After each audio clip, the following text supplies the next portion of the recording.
decide I wanted to be a police officer until I think it was college. But as soon as I decided, that was it, and it's been that career goal ever since, really. Hi, I'm Chris. I've always wanted to be a police officer, but I took a long, winding route to get there.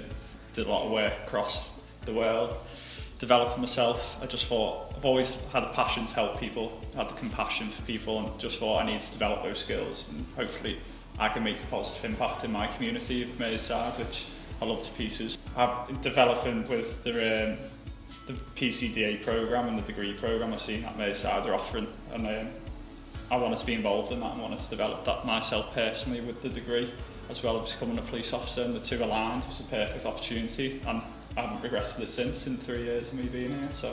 Hi, I'm Kirsty. I had my little girl, and then I thought I needed a new job to go back to, so I saw the PCDA programme in Merseyside Police online, and I thought, oh, I'll give that a go, because I always fancied it when I was younger, so I thought maybe this is now my chance to give it a try, and I'm just made up, I've done it. It's given me even more of an education. I've only got GCSEs, which is still an achievement. However, I've got nothing in between that, so for me to get a degree at an older age as well, it's brilliant for me. Hi, I'm Natasha. I was in the military, but I decided I didn't want to do it anymore. And I was living down south, but they weren't doing the degree route, so I decided to come to Merseyside to do the degree because I wanted a degree and I wanted to do something more for the community and just something that I would be proud to do. Hi, I'm Nell. When I was a kid, originally I wanted to join the arts and go into musical theatre, but I was physically impaired. When I was a kid, I was diagnosed with moderate hearing loss, which basically affected my ability to be musically talented. And I can sing and stuff, but I can't dance in time or sing in time and stuff like that. So I was like, I want to do something that fits my personality and allows me to do all of the different diverse things going on in my brain. And I realised that policing, it's a different thing every single day, and I really liked that aspect of it. And yes, I definitely had some concerns. So obviously I'm very young, I'm quite small, and I'm a woman, and I'm not very strong, so I was like, am I going to be I don't know, I was like, am I going to be able to manage it? Honestly, I've spent some time in response now, and it's honestly nothing like I thought it would, and got a really supportive team, and no one is ever too far away from you. I think it's natural to have self-doubt in regards to joining the police. I already knew that the police role in general was just going to be amazing, and it's varied every single day. I think joining a little bit older is probably more, would it suit my life that I've now created, but that doubt definitely soon disappeared, and it's only been supportive ever since. I definitely had massive doubts before joining the police, just personally if I was capable of doing the job, but with the support and training you get, especially with the degree programme, because it makes you such a more rounded and critical person, not just a police officer, but as a person you think of things differently and you can see both sides of the arguments. And my family are definitely proud of what I do. I know families would be proud regardless of what your job role would be, but I think when they see you in your uniform and you tell them, not everything, but some things about what happens and the opportunities that I've had to go work with other forces within the UK, they are so proud. And members of the public who don't even know you are also proud. And it's, and I think that then instills and reminds me of why I chose to do the career. Once I got given that uniform and that acceptance, I think it was the most proudest moment of their lives as well as mine, because I'm the first police officer in my family. A lot of people do come from policing backgrounds, so I took that leap and I was kind of the first person in my family to become a police officer. And now every time I see a family member or a friend, they are very proud of what we do. My son particularly, he's 17 and he wants to join the police.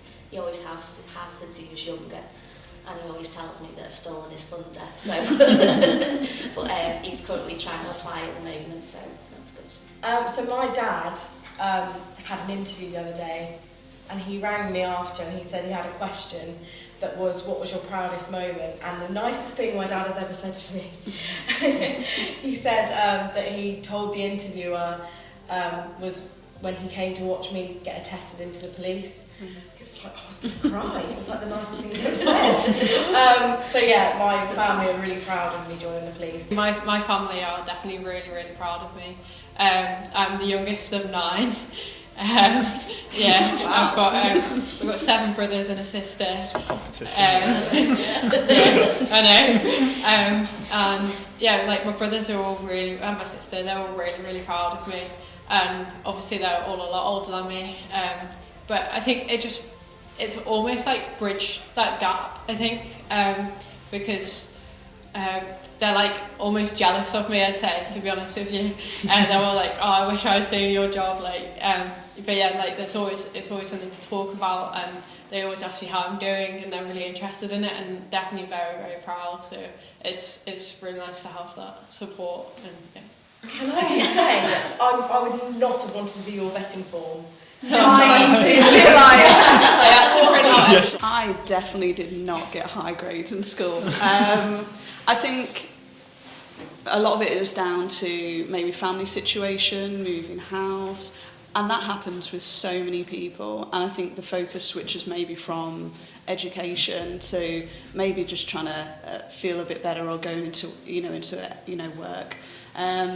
So for me, I regretted not having that education when I was younger, and that's why it was so important as well to do the degree, and just have that sense of achievement for myself, because not that it was taken away when I was younger, it was just that the situation at the time just meant that the focus was elsewhere.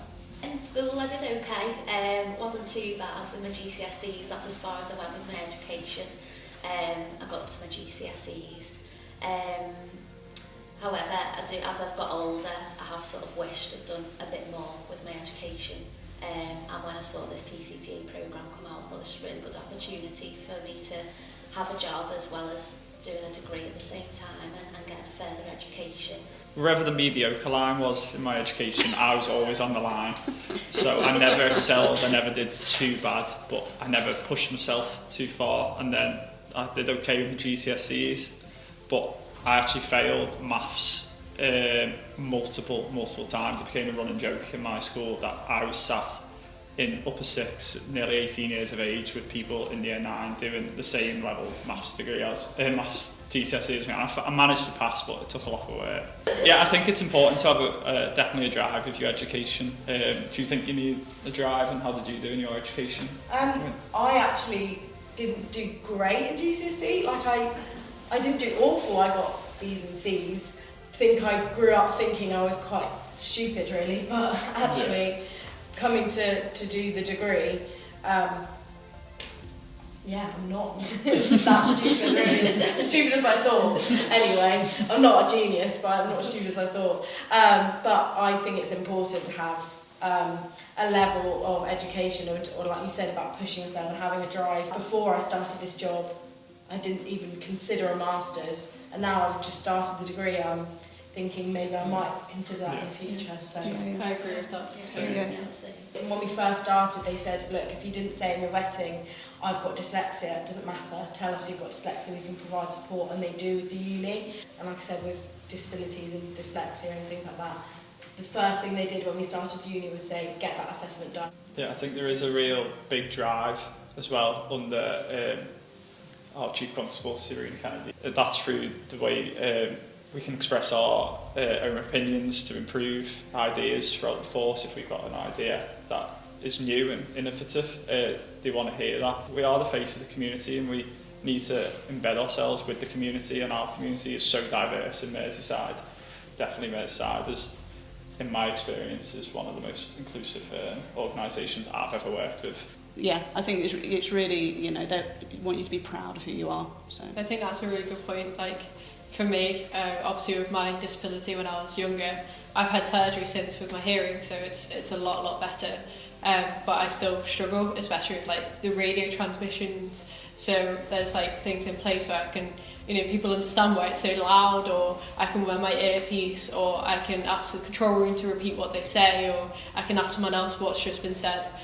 It's definitely like being proud of who you are and owning it, definitely. And also you mentioned pride, so obviously I've got the badge, the Merseyside Police Pride badge. Very proud to be a part of that community, and again, Merseyside Police are so big to shout out about it and definitely reflect who you are, express who you are, and reflect the community. So I came here like by myself, didn't have the biggest support outside of my family. So yeah, like all of my friends today are pretty much from the job, and yeah, I could call like maybe 3 or 4 people my best friends. I get on that well with them after literally spending 9 months in training with them, and you become like a little family, and you are like almost pushed together, but it's nice, and you know that they've got their back, you've got their back. And like there were 20 of us in our class, and everyone gets on with everyone.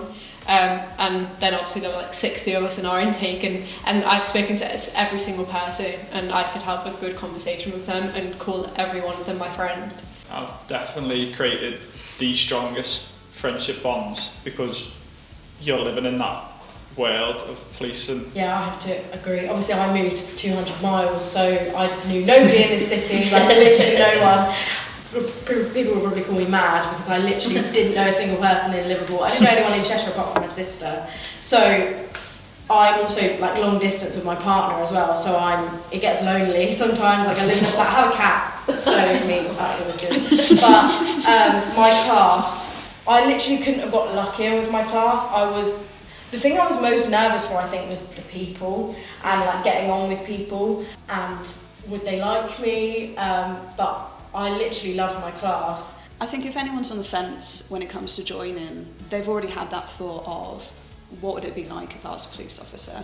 And I think my only advice would be is just to take that chance and then believe in yourself, because there's no job like it, and I think there's so many positives from it, whether it's a short or long career that you'd have.